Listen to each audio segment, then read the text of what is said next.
stones may break my bones, but words will never hurt me. That is something we tend to say whenever we try to gain strength and courage. But in reality, words indeed hurt. They are very powerful and they can be violent.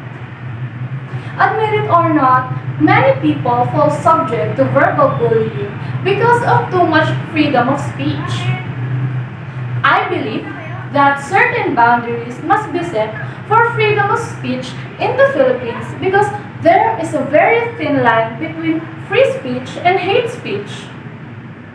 Sometimes we fail to recognize that our speech is already becoming slanderous or harmful to another person. The Constitution itself is a solid proof of how powerful words truly are. Words are subjective.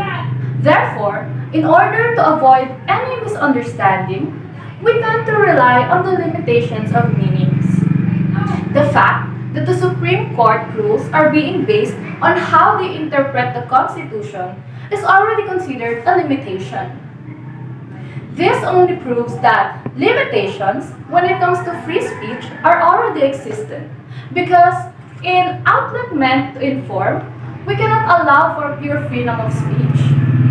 Unfortunately, restrictions are necessary to protect the safety and honor of the Filipino people.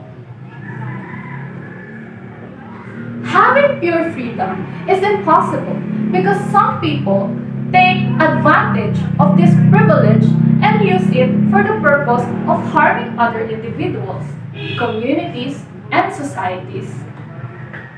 Let us always remember that everything comes with a cost, and speech is no exception.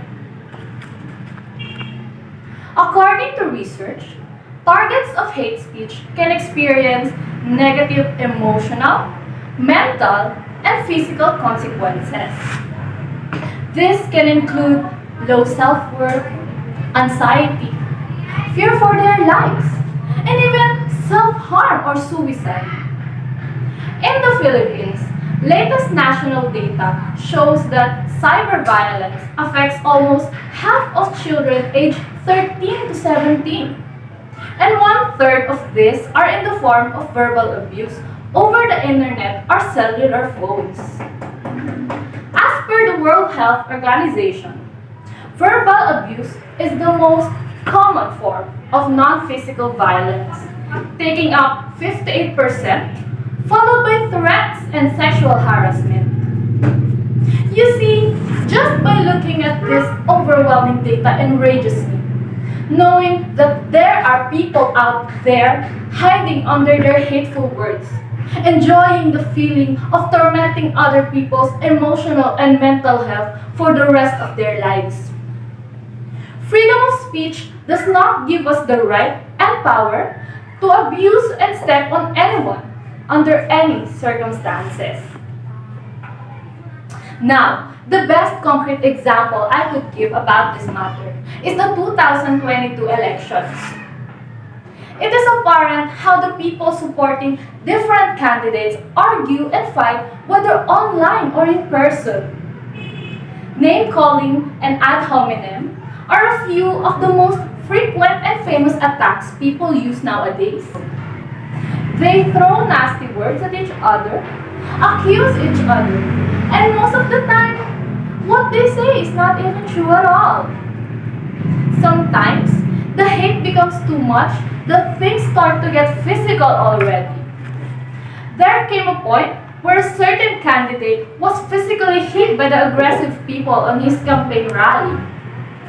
The worst part about this is it almost being normalized and treated as if it is not punishable by the law. It is devastating to fathom that the law is being underestimated, while on the other hand, freedom of speech is being overestimated and used as a form of violence towards other individuals. Guys, let us not forget that free speech relies on honesty, peacefulness, and respect.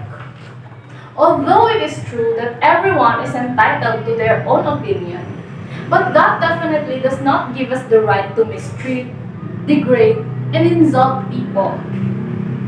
Words are the manifestation of ideology. They are not violence.